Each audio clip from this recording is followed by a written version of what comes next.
Sir అయితే ఇప్పుడు మళ్ళీ యుద్ధం మొదలైంది అంటే ఇప్పుడు ఇద్దరి దగ్గర ఇటు ఇరాన్ అమెరికా దగ్గర ఎటువంటి ఆయుధాలు ఉన్నాయి, ఎన్ని ఆయుధాలు ఉన్నాయి, అది ఎప్పుడు వరకు ఎంత కాలం వరకు వచ్చే అవకాశం ఉంది, ఫైనల్ గా ఎవరిది విజయం అవుతుంది? ఎస్ అండి, ఇప్పుడు ఇరాన్ అమెరికాల మధ్య మళ్ళా యుద్ధం మొదలైంది.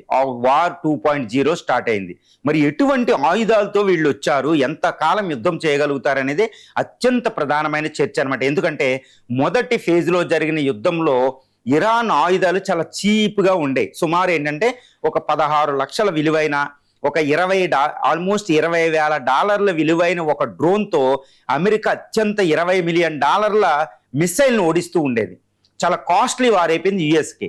మరి అలాంటి తర్వాత వ్యూహం కూడా ఇరాన్దే టాప్ అయి ఉంది. కాబట్టి ఫస్ట్ ఫేజ్లో అమెరికా ఓటమిని అంగీకరించి అక్కడ శాంతి ఒప్పందానికి వచ్చింది.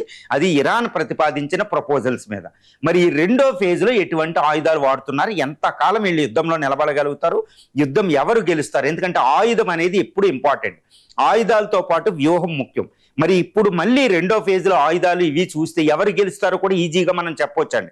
ముఖ్యంగా ఇరాన్ యొక్క మిసైల్ లిస్ట్ చూస్తే అది అంతకు ముందున్న మిసైల్ లిస్ట్ ఇప్పుడు ఉంది. ఆ మిసైల్స్ ఏంటంటే ఆల్మోస్ట్ ఏంటంటే జల్ఫగార్ ఒకటి, గదర్ ఒకటి, ఖుర్రం షాహారు, తర్వాత ఖైబర్ షేకెన్ లాంటి మిసైల్స్, తర్వాత ఫత్తా 2 లాంటి హైపర్సోనిక్, ఫత్తా 1, ఫత్తా 2, ఫత్తా 3 లాంటి హైపర్సోనిక్ మిసైల్స్ కూడా అది ఉపయోగించి పెట్టుకుంది. తర్వాత డాన్సింగ్ మిసైల్ సెజిల్, ఈ విధంగా 6 మిసైల్ సెజిల్, గదర్, ఫత్తా 2, ఫత్తా 1, 2, 3, తర్వాత ఖైబర్ షేకెన్, ఖుర్రం షాహరు, జుల్ఫకర్, ఈ మిసైల్ లిస్ట్ అది అత్యంత దారుణమే. చాలా short range, medium range, almost long range కొన్ని మిసైల్స్ ఉన్నాయి. అంటే అవి ballistic missiles, cruise missiles, hypersonic missiles. Iran చాలా పటిష్టంగా ఉంది. ఈ మిసైల్స్ ఇప్పటి వరకు ఏంటంటే యుద్ధం మొన్న ఫస్ట్ ఫేజ్ ఎండ్ అయ్యేటప్పటికి 15,000 మిసైల్స్ ఉన్నాయన్నమాట దాని దగ్గర అప్పటికి. కానీ ఇప్పుడు ఇంకా ఎక్కువ చేసుకుని ఆల్మోస్ట్ 25,000 నుంచి 30,000 మిసైల్స్ ఇరాన్ దగ్గర ఉండే అవకాశం ఉంది. కాబట్టి దాంతో దీర్ఘకాలిక యుద్ధం చేయగలిగింది. ఇంకా ఈ మిసైల్స్ అయ్యే ముందు దాన్ని పునరుద్ధరించుకోవడానికి ఇటు రష్యా, చైనా హెల్ప్ ఉంది. అండర్ గ్రౌండ్ మిసైల్ ఫ్యాక్టరీస్ ఉన్నాయి కాబట్టి అది పునరుద్ధరించుకోగలిగింది. దీంతో పాటు ఇరానియన్ డ్రోన్లు ఇప్పుడు భయంకరమైన డ్రోన్లు అనమాట. ప్రపంచంలో అత్యాధునిక డ్రోన్ తయారు చేసే దేశాల్లో ఇరాన్ కూడా ఒక ముఖ్యమైన దేశం. దాని యొక్క డ్రోన్ లిస్ట్ చూస్తే ఈ షాహెద్ 136 సిరీస్ అనేది చాలా పవర్ఫుల్ మిసైల్, ఈవెన్ రష్యా కూడా సప్లై చేస్తుంది. తర్వాత కామికోజ్ డ్రోన్లు అబాబిల్ సిరీస్ అంటారు. అబాబిల్ సిరీస్ యుఏవిలో ఒకటి ఉంటాయి. తర్వాత అబాబిల్ 2, 3, 4 చాలా ఉంటుంది సిరీస్. తర్వాత హతాఫ్ అనేది ఒకటి, కమాన్ సిరీస్ ఒకటి, మొహాజీర్ సిరీస్ అనేది ఒకటి.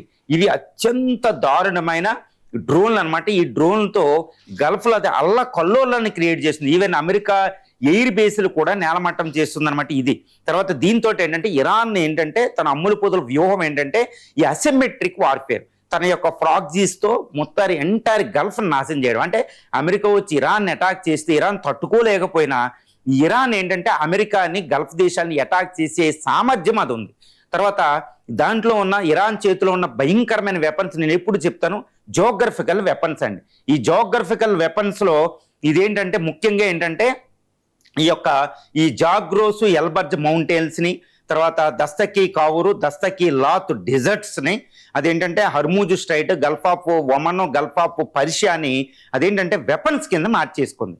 ఈ వెపన్స్ ముందు అమెరికా నిలబడడం అసంభవం, గల్ఫ్ కంట్రీస్ నిలబడడం అసంభవం. ఈవెన్ ఇజ్రాయెల్ కూడా ఇరాన్ ఓడించలేదు. తర్వాత 10 కోట్ల మంది జనాభా, 1.5 lakh ఐఆర్జీసీ కార్డ్స్ ఫోర్సు, తర్వాత ముక్తార్ ఫోర్సెస్, నేవీ, తర్వాత మిలిటరీ బోట్లు, సీ మైన్స్, ఇవి ఆయుధాలు. ఇరాను 10 కోట్ల మంది జనాభాతో 16 లక్షల చదరపు కిలోమీటర్లు, జోగ్రఫీయే ఒక వెపన్ అనమాట. దానికి అడ్డా అంటే అది ఒకటి అనమాట. ఇది ఇరాన్. తర్వాత ఇటువైపు యునైటెడ్ స్టేట్స్ ఆఫ్ అమెరికా ఏంటంటే మొదటి ఫేజ్లో తన వ్యూహాన్ని ఇప్పుడు పరిశీలించుకుంది. ఈ మీన్వైల్ సీజ్ ఫైర్లో భాగంగా అది ఏం చేసిందంటే ఈ యొక్క డ్రోన్ని క్లోనింగ్, రివర్స్ ఇంజనీరింగ్ తయారు చేసింది. ఈ ఇరాన్ డ్రోన్లే రివర్స్ ఇంజనీరింగ్లో తయారు చేసేసింది. తర్వాత ఉక్రెయిన్ హెల్ప్ చూసి రష్యాని ఓడించే విధానం, ఇప్పుడు ఉక్రెయిన్ రష్యాని ముప్పు తిప్పలు పెడుతుంది అక్కడ డ్రోన్ని. రష్యా డ్రోన్ తట్టుకుంటుంది ఉక్రెయిన్. ఈ ఉక్రెయిన్ ఎక్స్పీరియన్స్తో ఈ యొక్క డ్రోన్లు అది తయారు చేసింది. డ్రోన్లు పేల్చే మిసైల్స్ ను కూడా ఒక పినాకాలంటే భారత్కున్న పినాకాలంటివి కూడా తయారు చేసి పెట్టుకుంది. కాబట్టి ఇప్పుడు ఇరాన్ ఎదిరించే సత్తా సంపాదించుకుంది డ్రోన్లు ఇవి తెచ్చి. తర్వాత MQ-9 రాప్టర్ డ్రోన్లు ఉంటాయి, అత్యంత ఎయిర్ UAV అనమాట, అవి ఒకటి. తర్వాత F-35 నుంచి F-16, FC-18, F-15, ఈ యొక్క F-22 రాప్టర్ అని 5th generation fighter, 4.5 generation fighters, B-1, B-50, B-2, B-50, B-52 bombers ఉంటాయి, తిరుగులేని అస్త్రాలండి. దీంతో పాటు 20 షిప్లు అక్కడ మోహరించున్నాయి ఎంటైర్ మధ్యధరా సముద్రం, రెడ్ సీ నుంచి నార్థన్ అరేబియా, పర్షియన్ గల్ఫ్ వరకే. ఇవి చాలా ప్రపంచంలో అతి శక్తివంతమైన నేవల్ ఫోర్స్ అక్కడ మోహరించింది. తర్వాత యునైటెడ్ స్టేట్స్ ఆఫ్ అమెరికా ముఖ్యంగా ఇరాన్ మీద అటాక్ చేయడానికి ఉపయోగించే మిసైల్ హెల్ ఫైర్, ఇవి 1000 ఇప్పుడు ఈ మీన్ వేలో తయారు చేసి పెట్టుకుంది హెల్ ఫైర్. తర్వాత JSSM మిసైల్ అంటే joint strike air to surface missiles అక్కడ ఎక్కువగా పెట్టుకుంది అనమాట. దాన్ని ముఖ్యంగా ఈ B-52 బాంబర్స్ నుంచి, ఫైటర్స్ నుంచి ఉపయోగిస్తారు.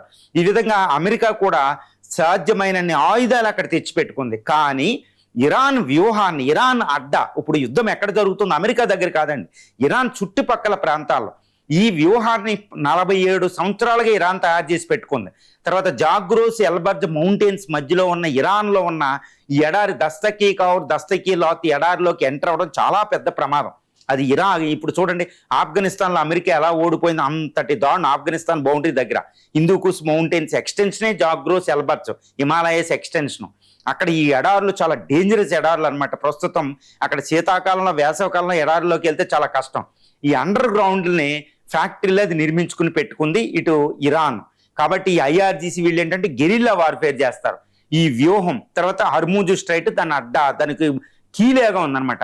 ఇంతటి జోగ్రఫికల్ ఈ వెపన్స్ ని తట్టుకుని ఇరాన్ దీర్ఘకాలిక యుద్ధం ముందు అమెరికా ఉండడం అనేది చాలా అసంభవం అండి ఇక్కడ. అందుకనే ఈవెన్ ఈ యుద్ధం కూడా తర్వాత కూడా ఇరాన్దే గెలుపు ఉంటుంది, అమెరికా గెలుపు ఉండదు. ఇరాన్ నాశనం అవ్వచ్చు, కానీ ఫైనల్ గా యుద్ధంలో పైసై సాధించేది ఇరానే. ఇరాన్ గెలుపు అనేది అక్కడ ఆల్మోస్ట్ జరిగేదే. కాకపోతే యునైటెడ్ స్టేట్స్ ఆఫ్ అమెరికా ట్రంప్కి ఇరాన్ను ఓడించడం అసాధ్యం అనేది కూడా తెలుసు. అమెరికా న్యాయ నిర్ణేతలకి, వార్ ఎక్స్పర్ట్స్ కూడా తెలుసు. అందుకనే గత 47 సంవత్సరాలుగా 1979 నుంచి ఇస్లామిక్ రిపబ్లిక్ మీద ఏ దేశ అధ్యక్షుడు అటాక్ చేయలేదు. ఒబామా దాంతో శాంతి ఒప్పందం కుదుర్చుకున్నారు, కానీ ట్రంపే దుందుడుకుగా ఇవన్నిటిని పక్కన పెట్టి యుద్ధ వ్యూహాలు మర్చిపోయి ఆయన అటాక్ చేశాడు. కాబట్టి ఆయన యునైటెడ్ స్టేట్స్ ఆఫ్ అమెరికా అపజయం అనేది తప్పకుండా జరిగిద్ది. ఎందుకంటే ఇరాన్ అక్కడ ఓడించడం అనేది, ఎందుకంటే the great United States of America వియత్నాంలోను, ఆఫ్ఘనిస్తాన్లోను విఫలం చెందిందంటే ఇరాన్లో ఎందుకు విఫలం చెందదు? తప్పకుండా చెందిద్ది. ఇరాన్ దానికి తగ్గట్టు తయారు చేస్తుంది. కాబట్టి ఇక్కడ జాగ్రత్తగా గమనిస్తే ఇరాన్ విజయం అనేది నిశ్చయం, అది ఎంతకాలం కొనసాగిన.